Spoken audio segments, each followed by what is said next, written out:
resources, inspiring interviews, business practices, and practical advice to take your art career to the next level. Join Sergio Gomez in today's Artist Next Level and get ready to take control of your career.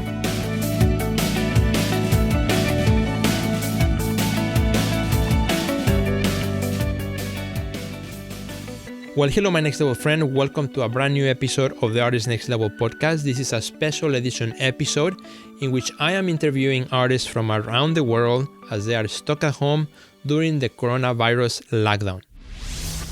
Today I have with me Morrison Polkinghorne.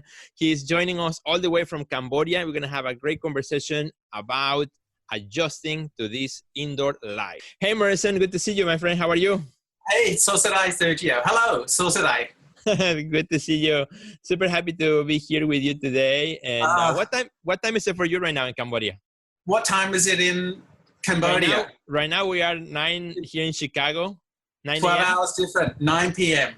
9 p.m. Oh, okay. 12 hours. 12 hours. So, yeah. Wow, that's amazing. Past my bedtime. The lockdown, past my bedtime. But anyway. Past your bedtime. Well, thank you for sticking around to have this conversation here with us. Definitely past your breakfast time. And Morrison, I wanted to really chat with you, about how this whole lockdown has worked for you as an artist.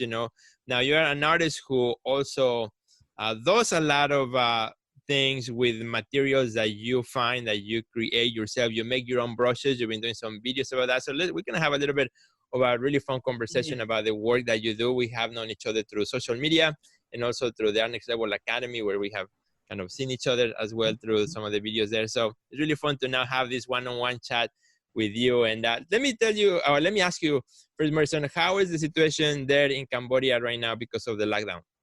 Well, in one sense, it's like, is there a lockdown? Like, people are still working, people are still everything, masks going around everywhere. My business here, which is hotelier, zero, dead. There's like no Westerners. There's no tourism at all. Right. So in that sense, for a Westerner, a non-Cambodian, it's really hard to keep a business going. So we used to have 15 staff. Now, 0 staff. Zero, yeah. So in that sense, it's difficult. But in reality, day by day seems to be going like clockwork.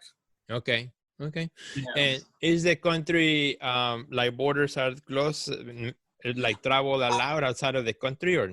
No.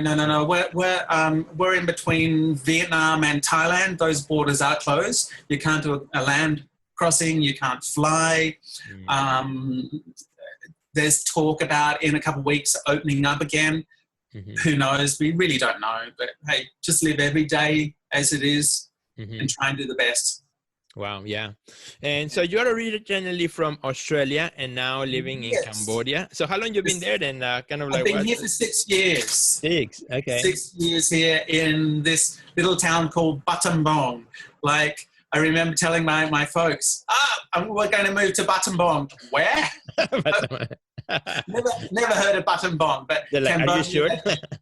Cambodia than you.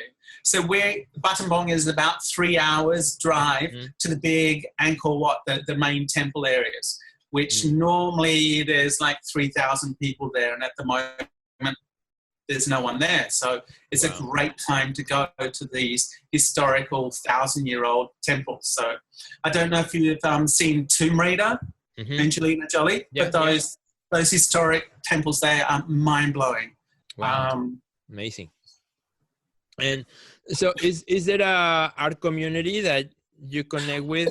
Or there is a big art community here in the entire country. So there's like 4 main cities. So Siem Reap, Phnom Penh, Kampot, and Battambang. So last year we organized here in Battambang a arts community, a weekend art fair. So this was held. I was the only non-Cambodian in part of the committee, and I felt a little bit like I don't want to stand on the locals' toes. And we were thinking, maybe 100 people will come. 3,000 people came each day. Wow, amazing. Each day? Yeah, 2 days. It was brilliant. We were like, whoa, what's happened? So we are planning again for end of this year, but who knows what's going to happen. So yeah, well, hopefully by then, it will be okay and everything will move on. But so let's talk a little bit about your art. Which, I would love if you can tell us the art you make, what it's inspired by, and how are you also you'll be able to make the art during this lockdown.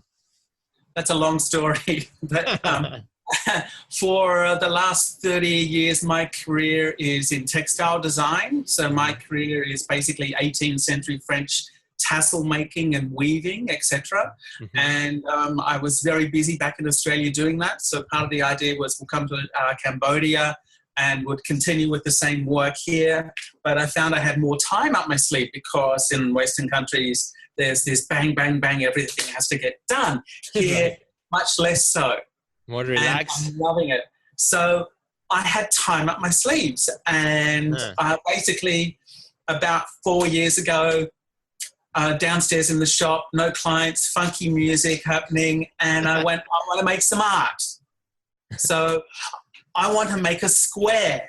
Okay. I want to make a square from something round. It was that quick. And I looked and I went, here's a lotus and here's an ink pad. So I just made these dots. I made a square, 7 by 7. And from there, my art has evolved into this monochrome, this pointillism work, which is created by the stalk of the lotus. And I use an ink, and I make my own ink from the lotus petals. Wow. I only use the lotuses that I can get at the temples after a ceremony. So the lotuses are filled with everyone's love and gratitude. So I distill this ink. It takes a year to make the ink. A year to make the ink, you said? Yeah, a year to make the ink. Well, you can anything you can burn, you can make ink from. Mm-hmm. But how do you make that ink nice and smooth and stick to the paper, etc.? So I learned ink making in Hanoi. There's a UNESCO paper village there. Wow. So I learned my ink making techniques through them. So with my art, it is the stalk of the lotus. It's a dot. It's the impression. It's the mark. It's the pointillism. So I just continue with these marks, these stamps on the paper that I'm working on. Some pieces can have up to 10,000 marks. Yes, I forgot to tell you. I count them all. So I find it interesting that, the lotus said it comes from this, from the temple, which again kind of brings that idea of the ritual and things like that. And then as you use it and as you process, taking a whole year, that in itself is a whole ritual of creating the ink almost. And then doing that by that becomes also almost, oh, wow. This is 2017 batch. I've got about this much left.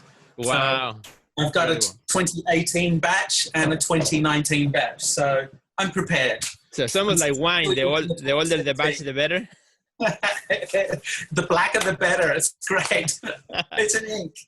But I mean, so the whole idea of that kind of continuous is not just about material, but it's also kind of respecting where the lotus came from and also continuing that repetitive, ritualistic practice. Many different levels in this. So there is the aspect of being ecological and recycling. Mm-hmm. So there's that basic thing as well. And the monks are really happy that I do take these discarded flowers and recycle them into something else. They're happy about that. So, the lotus starts by growing in the muddy, dirty depths and comes up and then bang, it balloons. So, that realistic thing of you're going through something really hard, e.g. what's happening now, but what's going to come from that? Hopefully it's going to be an amazing lotus bloom. Right. Beautiful. And so are you having right now, because of the lockdown, hard time finding any of the materials that you normally use for your art? Or yes, I am actually. So normally pre this period of our life, I would hop on my bike, I'd go to the market and I'd buy a bunch of lotus flowers and I'd come back. Some days they don't have them because they only sell the lotus flowers on the days of a religious ceremony. So I would wake up in the morning and go, right, I'm going to paint all day today. Yeah. Go to the market, no flowers. Okay, Not today. No pain. I've not been able to get flowers for the last month because the days I do go are not a good day, or the days they have are really, really old and I can't use them. And so I've been playing with other things. So a friend of mine suggested I do a video. Thank you, Sergio. Yeah. I used to do a lot of video work before, but kind of stopped that. So thank you for the encouragement on that one. So. Well, when I saw you, we did a challenge, or we had a challenge, and you did an introduction video, and I thought, I will watch your videos. You are very live and entertaining on video, and they can't sit me down. So tell me about what's the topic of the videos that you are doing.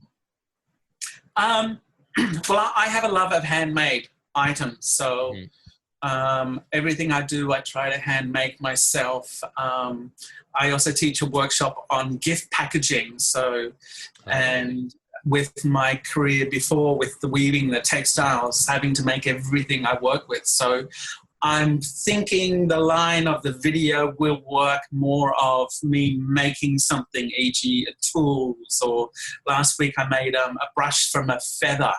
That was great. Working with that, with the ink, using that with the calligraphy work, it came up really nice. And when I do an artist talk, I always paint and draw, and I've been making a crayon from a beeswax and the ash of the lotus.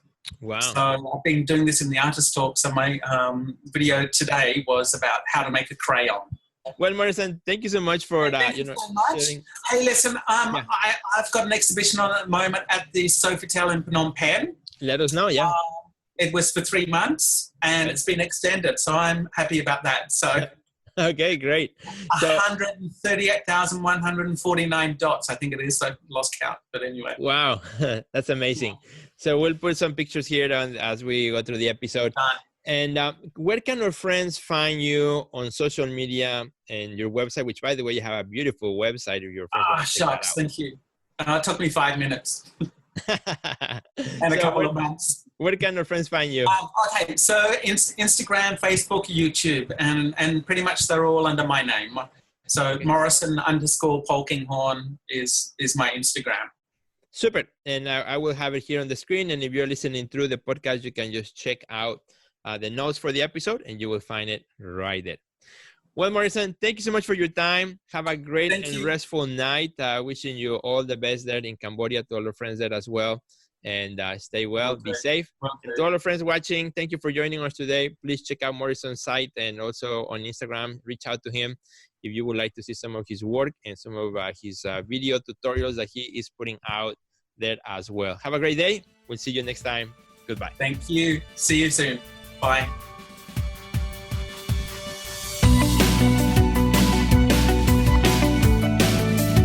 Check out our website at www.theartistnextlevel.com, where you will find our podcast library, learn about our upcoming webinars, find resources relevant to your career, and much more. Thanks for listening to today's podcast, and we'll see you at the next level.